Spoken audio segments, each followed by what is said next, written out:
Very good afternoon, students.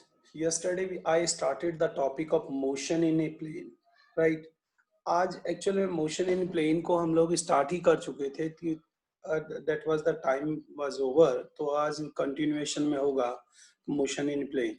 तो motion in plane को मैं आपको बता रहा था कहाँ पे कैसे जरूरत पड़ती है। When I was talking displacement velocity, अभी जो पिछले चैप्टर में uniform motion, uniform accelerated motion, उस केस में क्या था कि बॉडीज हम या पार्टिकल को सीधा स्ट्रेट लाइन में मूव करा रहे थे, यानी कि that was the one dimensional motion. Either हम अपवर्ड जा रहे थे या हॉरिजॉन्टल जा रहे थे, तो ये हमारे पास में मोशन इन वन डायमेंशनल था। अब जो डेरिवेशंस कर रहे हैं मोशन इन टू डायमेंशनल और थ्री डायमेंशनल हम लोग करेंगे।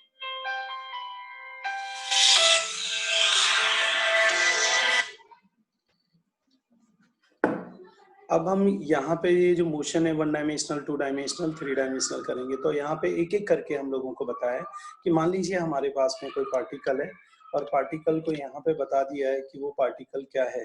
सपोज किसी टाइम पर ओरिजिन के पास से हमारे पास में ये पोजीशन है, एक्स वाई कोई प्लेन है हमारा, एक्स वाई प्लेन, यानी कि हमारे पास में टू डायमेंशनल प्लेन दे दिया।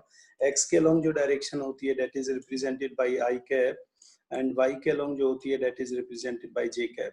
तो at any point p, at any instant of time, suppose किसी t टाइम पर, I am talking about the t time, तो किसी भी t टाइम पे जो पोजीशन है पार्टिकल की that is xy, and t dash पर पार्टिकल मूव कर रहा है टू डायमेंशनल मोशन में, और पार्टिकल t डैश टाइम के बाद p डैश पे पहुंच गया, and the new coordinates are x dash y dash.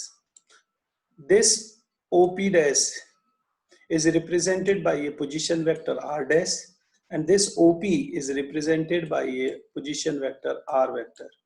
अगर सपोज दिस PP डैश को हमें कैलकुलेट करना हुआ तो हम कैसे कैलकुलेट करेंगे? मैंने आई हैव टोल्ड ऑलरेडी कि this is a triangle law, vector addition का अगर हम लगाते हैं तो OP और PP डैश इन दोनों की ऑर्डर सेम है, और इन दोनों का ऑर्डर सेम है तो इन दोनों की जो डायरेक्शन होगी वो इन दोनों वेक्टरों का सम जो होगा वो थर्ड साइड OP डैश के बराबर होगा। आपको पता है तो OP डैश किस किस के बराबर होगा? OP dash is the sum of OP, right, sum of OP vector plus क्या बनेगा बेटा, plus PP dash. OP vector तो है ही है और PP डैश ऐड हो जाएगा। तो ये मैं कल ही आप लोगों को बता चुका था, this will be like that. तो यहाँ पर PP डैश को अगर हम लोग लिखते हैं, this is called PP dash, and now I want to calculate the PP dash। तो how I will calculate it PP dash? Simple, अगर हम लोग OP डैश में से OP वेक्टर को सब्सट्रैक्ट कर देंगे तो हमारे पास में OP डैश में से OP वेक्टर को हम सब्सट्रैक्ट कर देंगे तो we get PP डैश। तो this OP dash is R2, R dash ऐसे समझो, एंड दिस OP। तो हमारे पास में ये that is called displacement. PP dash को क्या रिप्रेजेंट कर रहे हैं बेटा हम? That is delta r. Delta का मतलब change in position, delta r represented by r dash, ठीक है, that is represented by r dash vector बेटा माइनस आर वेक्टर। ओके, तो यहाँ पे हमें इस तरह से कंडीशन करना है, ये this is r vector, this is हमारा ओपी डैश। अब आपको इतना भी पता चल गया होगा, if I want to calculate magnitude, वैसे ही जनरल निकाल रहा हूँ, जरूरत नहीं है हमें इसकी। मैग्नीट्यूड का मतलब if I do mod this side, this will represent is as ये, तो ये यहाँ पे भी मॉड आ जाएगा आर डैश, ठीक है बेटा, आर डैश वेक्टर, और यहाँ पे हमारे पास में आर वेक्टर का मॉड, ठीक है। अब ये ऑलरेडी आपको सब अवेयर हो चुका होगा क्योंकि हमने वेक्टर चैप्टर पढ़ लिया है, how we calculate the modulus. And modulus करने से क्या मिलेगा, आर के ऊपर जो एरो लगा है वो गायब हो जाएगा, यानी कि मैग्नीट्यूड है तो आर के ऊपर जो एरो लगा है वो डायरेक्शन को रिप्रेजेंट करता है, तो डायरेक्शन खत्म हो जाएगी। ओके, तो चलिए एनीवे अब हम यहाँ पे आ गए। मैं आर वेक्टर को रिप्रेजेंट कर रहा था, फिर से ये डायग्राम हमारे पास दिया हुआ ही है, यहाँ पे पी वेक्टर है, पी डैश है, वेरी गुड। ये यहाँ पे कोऑर्डिनेट्स क्या है, एक्स और वाई। आर वेक्टर को एक्स वेक्टर टू डायमेंशनल में ऐसे रिप्रेजेंट कर, बट आपको पता है एक्स को क्या लिख सकते हैं, एक्स वेक्टर को एक्स मैग्नीट्यूड साथ में direction i cap, y vector को y magnitude, direction j cap. Similarly r dash cap को क्या लिख सकते हैं बेटा हम, x dash i cap, y dash j cap. PP dash को मैंने अभी अभी बताया क्या, it is delta r. PP dash को वही same triangle law of vector addition, ये पीपी डैश को डिस्प्लेसमेंट वेक्टर कहेंगे हम। कौन सा वेक्टर कहेंगे, this is called displacement vector. This OP dash is called position vector, right. ये पोजीशन वेक्टर है और ये डिस्प्लेसमेंट वेक्टर है, ठीक है, डिस्प्लेसमेंट वेक्टर। और ये भी पोजीशन वेक्टर होता है ओपी, राइट। तो as I have already told, PP dash किसके बराबर होगा, ओपी डैश। अभी तो वहीं तो कैलकुलेशन कर रहा था, माइनस है। ओपी डैश को आर डैश वेक्टर बोल दिया, आर वेक्टर बोल दिया, दिस इज डेल्टा आर। तो डेल्टा आर को मैं आर डैश की वैल्यू पुट करना चाहता हूँ, x dash i cap plus y dash j cap minus x i cap plus y j cap. Okay, तो ये हमारे पास में यहाँ पे वैल्यूज आ गई है, ठीक है। तो अब नेक्स्ट हम फर्दर इसको सॉल्व करते हैं बेटा। तो फर्दर सॉल्व करने पे हमारे पास में क्या वैल्यूज आ जाएंगी, delta r is equal to, अब हम ब्रैकेट में लिख सकते हैं, आई वालों को यहां से ले लें, ओके, इधर वाला आई वाला और ये आई वाला, आई कॉमन आ जाएगा तो x dash minus x dash, yes, x dash minus x i cap, y dash minus y j cap. तो दिस इज कॉल्ड डिस्प्लेसमेंट। ये देखो, अगर आप यहां पे कोऑर्डिनेशन था, ये एक्स एक्स डैश था, ठीक है। अगर मैं एक्स कोऑर्डिनेट को रिप्रेजेंट कर रहा हूं, थोड़ा ध्यान से सुनना, ये आपको ये वाला, तो this coordinate represented by x vector. अगर मैं इसको एक्स डैश पे डाल देता हूं, ओके, ये वेक्टर कौन सा रिप्रेजेंट कर रहा है हमारा, एक्स डैश वेक्टर, ठीक है। अगर आपसे कोई पूछे what is the delta x, this is called delta x, this is called बेटा डेल्टा एक्स, राइट, ये डेल्टा एक्स है। और ये डेल्टा वाई क्या होगा, ये तो पूरा वाई है, यहाँ पे रिप्रेजेंट हो रहा वाई है, ठीक है। ये पूरा क्या चीज है अब हमारे पास में, वाई डैश, ठीक है, ये वाई डैश। तो ये जो पोर्शन हुआ इसको डेल्टा वाई कहेंगे, this is called delta y, this is called delta y, okay, delta y. तो ये सब मैंने आपको बता दिया, डेल्टा वाई क्या होगा, डेल्टा एक्स क्या होगा। तो ये हमारे पास में डेल्टा आर को क्या लिखेंगे, delta x i cap, delta Y j cap. और अगर आई को हटा देंगे आई कैप को, तो आपको पता आई डेल्टा एक्स मैग्नीट्यूड है, साथ में आई कैप डायरेक्शन है। अगर इकट्ठा लिखना हो तो डेल्टा एक्स के ऊपर एरो लगा दो। Similarly delta Y j cap direction है, तो डायरेक्शन ऊपर डाल दो तो जे कैप गायब हो जाएगा, ठीक है। This is the way, this is obvious है, this is the rectangular component of delta r, delta x, क्योंकि डेल्टा आर को अगर रिजोल्व करते हैं तो वो डेल्टा एक्स और डेल्टा वाई में आता है। तो रिजोल्यूशन एक वर्ड पढ़ा था हमने वेक्टर में, तो जो साइड वेक्टर्स बनते हैं डेल्टा एक्स और डेल्टा वाई, इनको हम कंपोनेंट वेक्टर कहेंगे। अगर मैग्नीट्यूड निकालना हो, पहले भी बता चुका हूं, मैग्नीट्यूड में क्या करना है, आई के कोफिशिएंट का स्क्वायर डेल्टा एक्स, जे के कोफिशिएंट का square delta y. This is the magnitude of r. ये हमारा पोजीशन एंड डिस्प्लेसमेंट वेक्टर हुआ 2 डायमेंशनल में। आप देखते थे 1 डायमेंशनल में या तो डेल्टा एक्स लिखा जाएगा या डेल्टा वाई लिखा जाएगा, बट यहाँ पे डेल्टा एक्स भी है, डेल्टा वाई भी है। तो एक्स एक कोऑर्डिनेट है, वाई एक दूसरा कोऑर्डिनेट है, तो इसलिए 2 डायमेंशनल मोशन। अब आता है हमारे पास में, ये तो डिस्प्लेसमेंट इन 2 डायमेंशनल था, मैं वेलोसिटी इन 2 डायमेंशनल निकालता हूं, तो उसको कैसे कैलकुलेट करेंगे। आपको पहले ही पता है यूनिफॉर्म वेलोसिटी क्या होती है, जब वो इक्वल डिस्प्लेसमेंट, कोई भी particle equal displacement in equal interval of time में ट्रेवल करता है, तो वो उसको हम लोग यूनिफॉर्म वेलोसिटी कह देते हैं। अगर उसमें small delta time interval small हो जाता है बहुत ज्यादा, तो वो इंस्टेंटेनियस वेलोसिटी बन जाती है, ठीक है। तभी तो हम डेल्टा वर्ड यूज लिखते हैं ना आपको, तो यहाँ पे वैल्यू आ जाती है delta x upon delta T. ये तो हमारे पास में सिंपल वेलोसिटी हो गई, चेंज इन पोजीशन या एवरेज वेलोसिटी हो गई। चेंज इन पोजीशन एरो लगा दूंगा, तो change in position upon change in time, that is called average velocity. इस एवरेज को याद हो तो आपको, तो हम यहाँ पे क्या लिख देते हैं, एवरेज वेलोसिटी को ही, इंस्टेंटेनियस वेलोसिटी बनने में टाइम नहीं लगेगा अगर मैं इसकी लिमिट लगा दूंगा, लिमिट ऑफ किसकी लिमिट, टाइम की, limit of time goes to 0, limit of time goes to 0। ठीक है बेटा, ये हमारे पास में, तो ये हमारे पास में क्या बन गया, डेल्टा एक्स डेल्टा टी, और आपको ये पहले बता चुका हूं, delta x upon delta T को dx,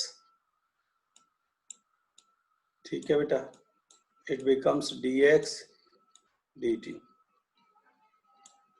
dx upon dt, it could be dt।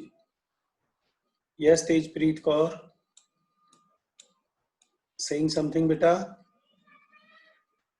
नहीं, ओके, ठीक है, ये हमारे पास में है। अब यही मैंने क्या किया, फिर से वही कंडीशन, अगर मैं उस डायग्राम को यूज करता हूं तो यहाँ पे मान लो मेरी वेलोसिटी v है, यहाँ पे मेरी v डैश है, टाइम क्या था यहाँ पर t डैश बेटा, और यहाँ पे क्या था t।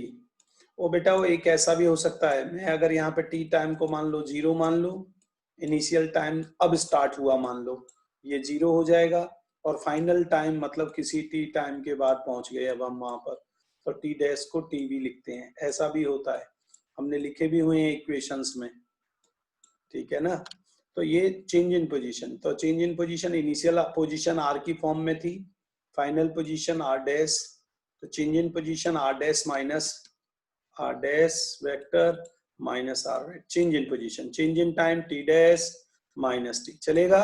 अब इन्होंने क्या कहा, भैया अगर हम r डैश को r लिख लेते हैं और r को r0, तो इनिशियल टाइम हमारा 0 होगा, फाइनल टाइम t हो जाएगा, इट कैन बी, तो r dash vector minus r0 vector. तो अब यहाँ पे मैं पोजीशन को लिखना चाहूँ तो t को यहाँ मल्टीप्लाई कर दूंगा, तो v vector t, v vector into T, और r0 इधर चला जाएगा, इतने समझदार हो तुम लोग, हो जाएगा। अगर आप इसको कोऑर्डिनेट फॉर्म में देखो, अगर नहीं होता तो ये ऐसे भी लिखा जाता, क्या r डैश किसकी फॉर्म में लिखा जा रहा होता बेटा, ये r डैश को बस r लिख रहे होते, सिंपल, और वेलोसिटी तो चलो हमने वही ले ली है, ठीक है, प्लस करके, और यहाँ पे टाइम vt डाल देते, ठीक है, vt डैश। अब मैंने कहा था नहीं यार, इसको फाइनल पोजीशन को r से रिप्रेजेंट कर लो, इनिशियल को r0 से, तो ये भी हो सकता था, ठीक है, और फाइनल टाइम को t से, और इनिशियल टाइम को 0 से, तो फाइनल टाइम t डैश है, उसको t लिख देंगे, ठीक है, वेक्टर आपको पता ही लगना ही है इनके ऊपर, ओके। अब नाउ द सिचुएशन अब क्या हो जाएगी, आपको पता है जब मैं r डैश लिख रहा था, थोड़ा ध्यान से सुनना होगा, r लिख रहा हूं, मान लीजिए suppose I am writing r, तो it is x i cap, ठीक है, और दूसरा क्या केस है बेटा, प्लस वाई जे कैप, ठीक है। अगर मैं 0 लिख दूं r को r0 लिख देता हूं मान लो, तो फाइनल पोजीशन वही, यही इनिशियल है ना ये तो, ठीक है, मान लो इनिशियल ऐसी है, suppose this is initial,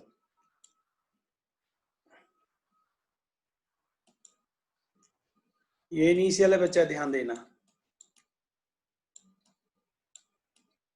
initial चीजों को ऐसे लिख रहे हैं, ठीक है, वी कैन राइट ऐसे, तो यहाँ x0 आ जाएगा आई कैप, और बेटा y की जगह पे क्या आ जाएगा y0, और जब मैं फाइनल की टर्म में लिख रहा था तो फाइनल को क्या लिख रहे थे, r डैश, तो यही चीजें r डैश बन गई मान लो, तो वहां पे क्या फाइनल लिख रहे थे, x dash i cap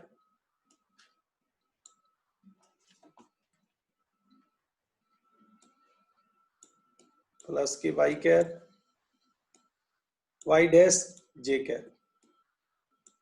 but मैंने तो कहा है कि हम लोग बेटा ऐसे कर सकते हैं, फाइनल को मान लो r से रिप्रेजेंट कर लें अगर, तो यही r में x में बदल जाएगा,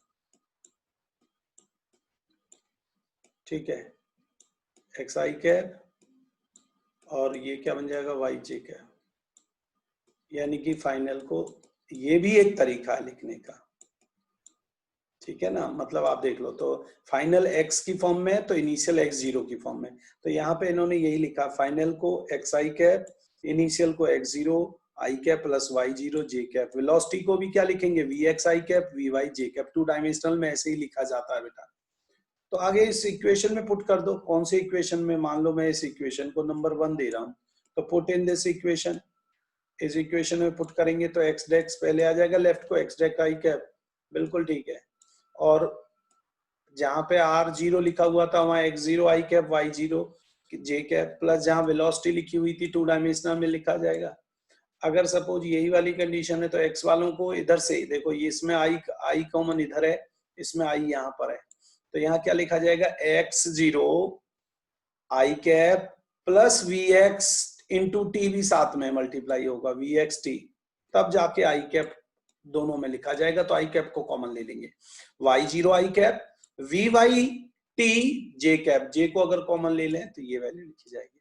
तो अगर देखा जाए तो व्हाट इज दिस, अगर कंपेयर करें दोनों लेफ्ट को राइट से, तो आई का कोफिशिएंट यहाँ एक्स है, यहाँ आई का coefficient x zero v x zero, तो कंपेयर कर लिया। सिमिलरली जे का कोफिशिएंट राइट साइड को क्या है, जे का कोफिशिएंट राइट साइड को वाई है, और सॉरी लेफ्ट साइड को वाई है, राइट साइड को y zero plus v y into t है, चलेगा। मैं पहले ही बता चुका हूं, ये ओरिजिन की बात हुई तो टाइम जीरो होगा, ओरिजिन पे तो एक्स जीरो भी, अगर मान लीजिए मैं वापस जा रहा हूं, अभी यहाँ पॉइंट मैंने लिए तो वापस जाने की जरूरत नहीं है, मैंने पॉइंट यहाँ पे लिया था बेटा, आपको याद होगा, एक पॉइंट ये था मेरा, एक पॉइंट ये था पी डैश, ये पी था, ठीक है, और ये पी डैश था, इसको मैं क्या नाम दे रहा था बेटा, एक्स डैश, एक्स डैश और वाई डैश कोऑर्डिनेट थे मेरे, ठीक है, और इसके कोऑर्डिनेट क्या थे, एक्स और वाई। अगर मैं इसको ओरिजिन पे ही ले आऊं तो ये एक्स जीरो और वाई जीरो जीरो जीरो हो जाएंगे कि नहीं, इस ओरिजिन पे तो दोनों जीरो जीरो हो जाएंगे, ठीक है, ठीक है, तो ये जीरो जीरो हो जाएंगे, x zero zero y zero zero, x को क्या लिख देंगे फिर, जब ये वैल्यू जीरो हो गई तो एक्स बन जाएगा v x into t, y को क्या लिख देंगे, ये वैल्यू जीरो हो गई तो v y into t, this is also can be written as, so this is the position change along the x-axis, the velocity along the axis is vx, this is the position change along the y-axis, the velocity along the y-axis is vy, ठीक है, ये हमारे पास में है।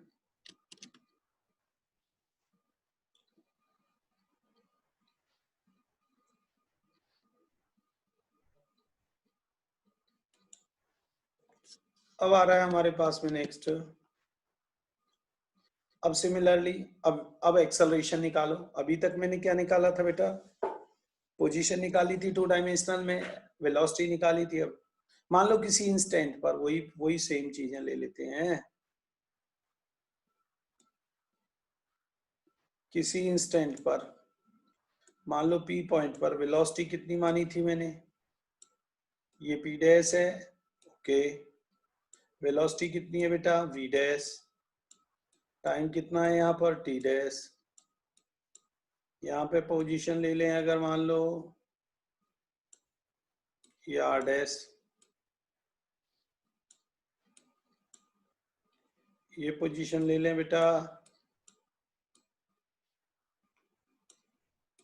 P, coordinate क्या है बच्चा, सॉरी वेलोसिटी कितनी होगी इस पर वी, टाइम कितना होगा इस पर टी, इसकी पोजीशन कितनी होगी आर, ओरिजिन ये है, ये एक्स एक्सिस है मेरा, ये मान लो मेरा वाई एक्सिस है, तो final initial position, initial velocity कितनी है बेटा वी, फाइनल वेलोसिटी कितनी है मेरी वी डैश, तो चेंज इन वेलोसिटी कितनी हो गई v dash minus v, initial time कितना बेटा टी, फाइनल टाइम कितना टी डैश, तो चेंज इन टाइम कितना हो गया टी डैश माइनस टी। अगर इन दोनों को मैं मल्टीप्लाई कर देता हूं इन दिस डायरेक्शन, आप खुद समझदार हो, तो v डैश माइनस v किसके बराबर हो जाएगा बेटा? ये वैल्यू हो जाएगी मेरे पास में a vector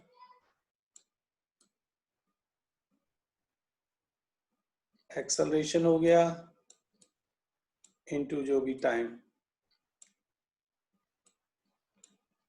t dash minus T. ठीक है बच्चा, ये आ गया यहाँ पर। और जब मैं इसको लेफ्ट से राइट में ले जाऊंगा तो ये भी प्लस का हो जाएगा। तो this will be the equation. ठीक है। नाउ अगर इनिशियल वैल्यू में मान लो, इनिशियल को 0 मान लूं, v0 मान लूं, और इनिशियल टाइम को t0, फाइनल टाइम को t, तो बस ये हो जाएगा v माइनस v0। ठीक है, t माइनस t0, तो ये वैल्यू आ जाएगी। अगर इसको सॉल्व करें फर्दर तो it can B a into T हो जाएगा।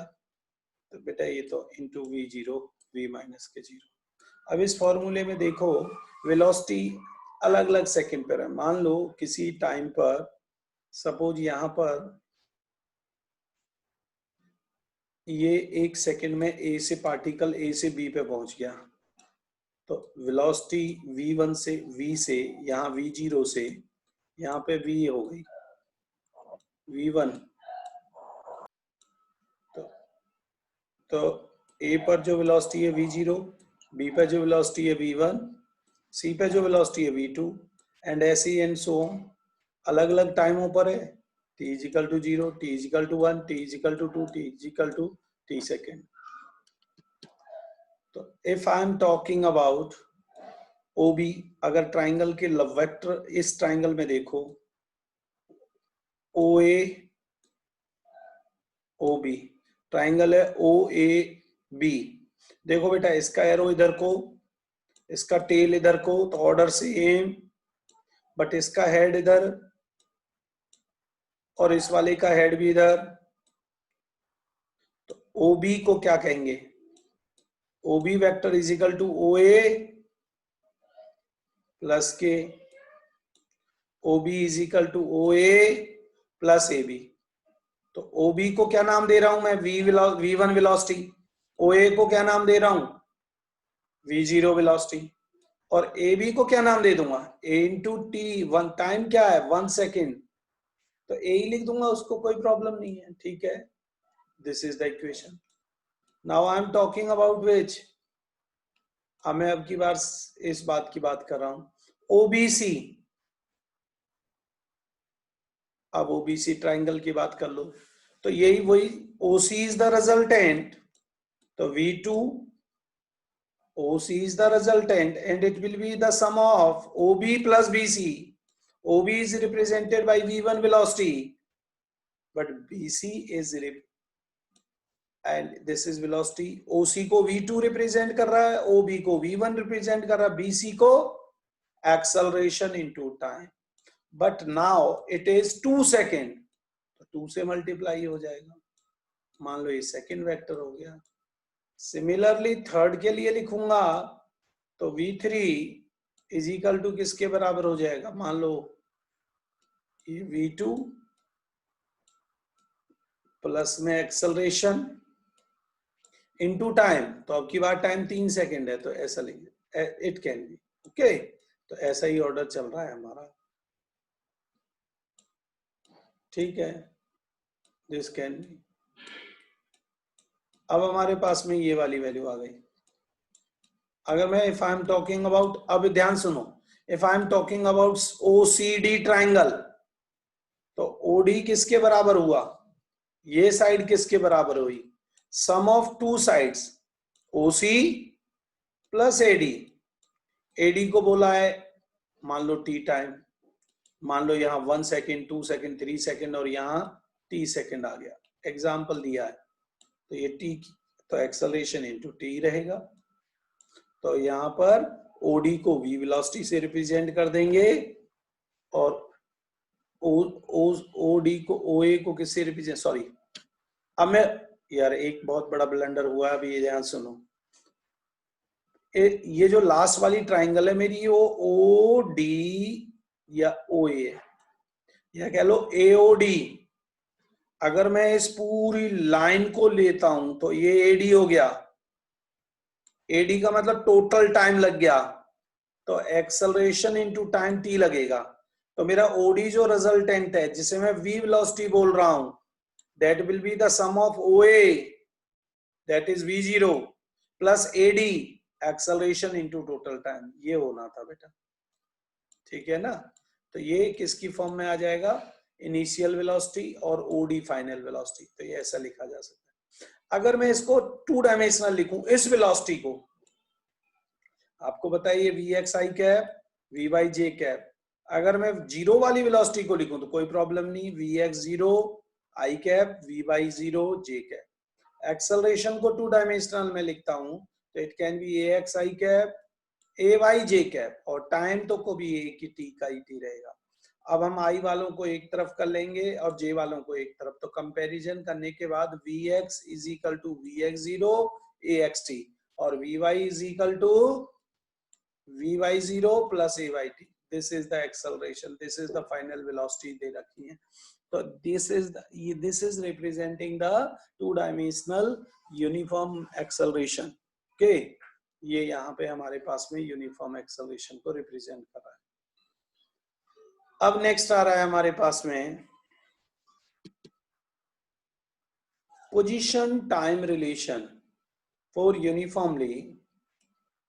आप लोगों ने वो रिलेशन पढ़े हैं, कौन से? 4 इक्वेशन पढ़े थे हमने, v is equal to u plus a t, x is equal to s is equal to u t plus half a t square. तो हम टू डायमेंशनली कैसे निकालते हैं उनको, ये है। पहले वाले तो वो वन डायमेंशनल में पढ़े थे, अब ये टू डायमेंशनल। जैसे अब देखो, पहले वाला इक्वेशन देखा जाए तो क्या था हमारा, वहां तो simple v is equal to v zero a t लिखा गया था,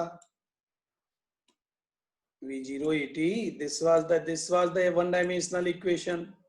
अब यहाँ टू डायमेंशनल की बात आ रही है, तो along the velocity along the x axis भी होगी, velocity along the y axis भी होगी। तो यहाँ पे मैं vx लिख दूंगा, vx, और यहाँ v0 को भी along the x axis represent कर दूंगा। It can be, I can write it as v0 x, it is a0 x, a0 x का मतलब a0 x, ठीक है, इनटू टी, ये हमारे पास में आ गया। अगर मैं वी वाई नोट कर दूंगा, सपोज वी वाई, तो यहाँ पे वी जीरो वाई, ये टू डायमेंशनल है। तो जो पहले वाला इक्वेशन था ये टू डायमेंशनल यहाँ पे ड्रॉ हो रहा है। अब सेकंड वाला जो इक्वेशन था s is equal to u t plus half a t square, उसको हम ड्रॉ कर रहे हैं बेटा। क्लियर? ये हमारे पास में वैल्यू। अब यहां पे क्या देखा हमने, let v vector v dash vector represented by the velocity at t t dash. Okay, average velocity क्या होती है, सिंपल बात कर रहा हूं एवरेज वेलोसिटी की, t और t डैश के उसमें एक तो जो इनिशियल वेलोसिटी है और एक फाइनल है, दोनों को ऐड करो, 2 से डिवाइड कर दो, ये एवरेज है। वैसे एवरेज का फॉर्मूला आप लोगों ने पढ़ा है क्या, initial velocity plus acceleration into time, ये रही हमारे पास। आप ऐसा भी लिख सकते हो, इसी को सेम को v तो एज इट इज लिख, ओके है बेटा। तो v डैश किसके बराबर बोली थी मैंने, v डैश को हम क्या क्या राइट कर सकते हैं, v plus a into T dash minus T. समझ गए बेटा? ये v डैश की वैल्यू है, तो ये v डैश की वैल्यू मैंने यहाँ पे पुट कर दी। इस इक्वेशन में जो v डैश था उसकी वैल्यू मैंने यहाँ पे पुट कर दी। अब सॉल्व करो इसको फर्दर, तो v एवरेज किसके, 2v डिवाइडेड बाई 2, तो v आ जाएगा। एक्सेलरेशन, ठीक है, into time divided by 2। Okay, ये एवरेज वेलोसिटी का एक एक्सप्रेशन है। आपको पता है आपने पोजीशंस ली थी दो, आर आर डैश, तो टाइम क्या लिया था, T T dash. Two dimensional form में रिप्रेजेंट कर रहा हूं बेटा इसको। तो एवरेज वेलोसिटी का जनरल फॉर्मूला क्या होता है, change in position upon change in time. बिल्कुल ठीक है। अरे यार ये भी एवरेज वेलोसिटी है, सुनो दोनों, ये सेकंड इक्वेशन मान लो आप इसको, और ये वाला कौन सा मान लो first. We can equate both equations. तो एवरेज वेलोसिटी ये हो गई लेफ्ट साइड को, राइट साइड वाली जो वेलोसिटी है ये वाली वेलोसिटी को इससे बराबर कर दो, सेकंड इक्वेशन के राइट साइड को। दोनों को इक्वेट कर लिया बेटा, r dash minus r vector upon t dash minus t vector is equal to v velocity plus half a t dash minus t। दोनों को इक्वेट कर लिया। अब आपको जो टाइम लगा था नीचे, ये वाला टाइम, ये वाला टाइम से अगर मैं इधर को मल्टीप्लाई कर दूंगा तो वेलोसिटी तो simple t dash minus t से मल्टीप्लाई होगी। एक्सेलरेशन वाले फैक्टर को मल्टीप्लाई करूंगा तो वहां already t dash minus t है, तो ये उसका स्क्वायर हो जाएगा, ये हमारे पास में वैल्यू आ जाएगी। तो this is called change in position v vector t dash minus t, half a t dash minus t का स्क्वायर।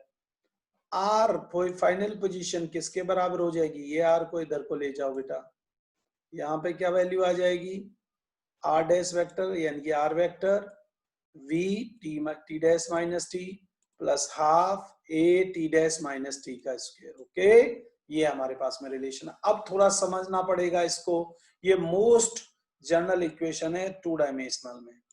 अब आपको फिर समझना पड़ेगा, आप कहोगे सर क्या करें भाई, टी डैश को टी बना दें अगर, तो t को 0 बना देंगे ऐसी सिचुएशन में, v को v0 बना देंगे, ठीक है, r को r0 बना देंगे और r डैश को r,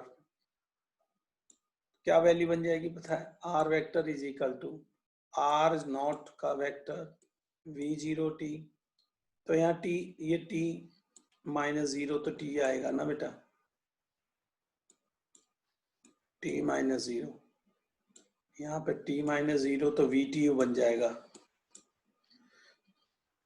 तो v0t हाफ a है ही, t डैश माइनस t का स्क्वायर, तो t माइनस 0 का स्क्वायर, ये वैल्यू बन गई। This is the position. आप चाहें तो इसे अब वेक्टर फॉर्म में लिखो, इसे x plus can be put, ध्यान सुनो, यस मैं अब यहाँ पे ध्यान से नहीं हो रहा, यहाँ पे देखो x i cap plus y j cap, Y j cap.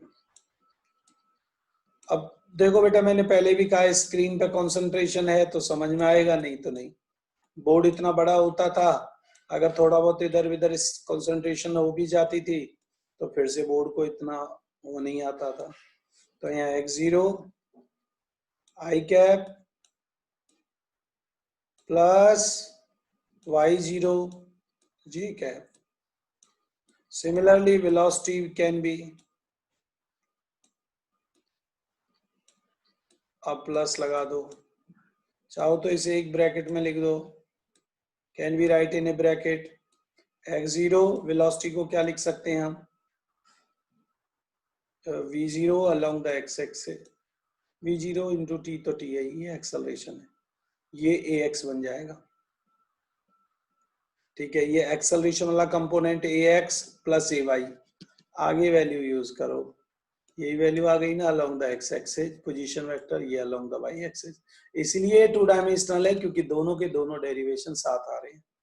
अब ये सब इनिशियल टाइम पर और ओरिजिन पे x0 और y0 0 हो जाते हैं, ठीक है। ओरिजिन पे तो x को क्या लिखेंगे बेटा, vx0t half ax t square. देखा जाए तो कहीं ना कहीं x इज इक्वल टू क्या लिख रहे हैं हम, x0, सॉरी वो तो खत्म ही हो गया x0, तो उसका तो पार्टी रोल हो गया, plus ux t plus half ax t square. बेटा अगर आपको ये चीजें याद होंगी तो ही बात बनेगी, नहीं तो गड़बड़ हो जाएगी। तो x0 को तो मैं क्या बोल चुका हूँ 0, तो ux t half a t square, तो ऐसा कुछ नहीं सेंसेशन आ रहा, तो यहाँ पे भी तो लिखते थे ux t ut plus half a t square. अगर अलोंग द एक्स एक्सिस लिखेंगे बेटा तो यहाँ पे एक्स डाल देंगे और ये हमारे पास में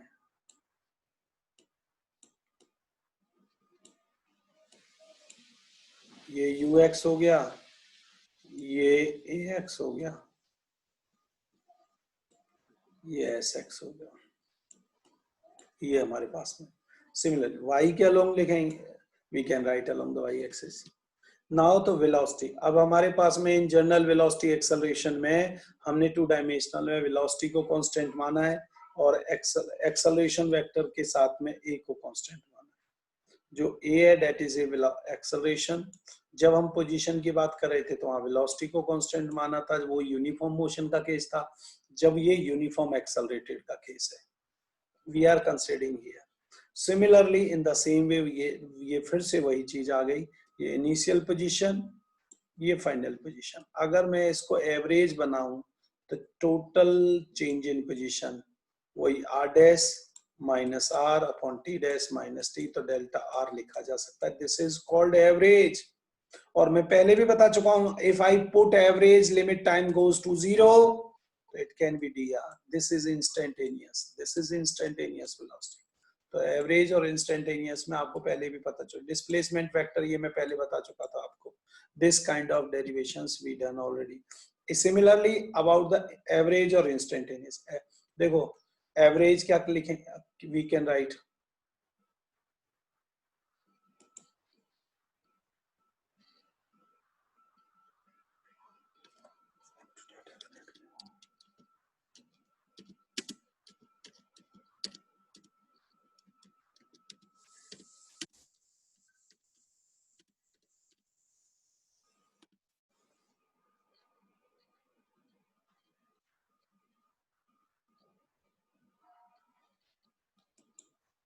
ठीक है। Again average and instantaneous velocity, वही change in along the x axis। if I am talking about the along the x axis, तो delta x upon delta t, if I am putting the limit goes to 0 तो ये dx बन जाएगा, ये instantaneous है।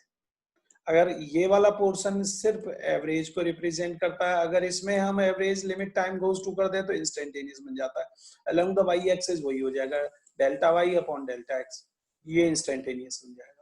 ये position change in position along the x axis, change in position along the y axis. Velocity को क्या बोलते हैं, vx vy का स्क्वायर, रिजल्टेंट वेलोसिटी होती है। ये सारी डेरिवेशन। सिमिलरली फॉर एक्सेलरेशन, ये एवरेज एक्सेलरेशन है बेटा, अगर मैं इसमें लिमिट गोज टू 0 पुट कर दूं तो dv बन जाएगा डेल्टा का, ये इंस्टेंटेनियस एक्सेलरेशन हो जाएगा। तो वी कैन राइट आल्सो, ऐसे भी लिख सकते हैं। और अगर वेलोसिटी को भी लिखना हो तो dr अपॉन dt, तो डेल्टा को double derivative of change in position भी कह सकते हैं एक्सेलरेशन को। ठीक है, अलोंग द एक्स एक्सिस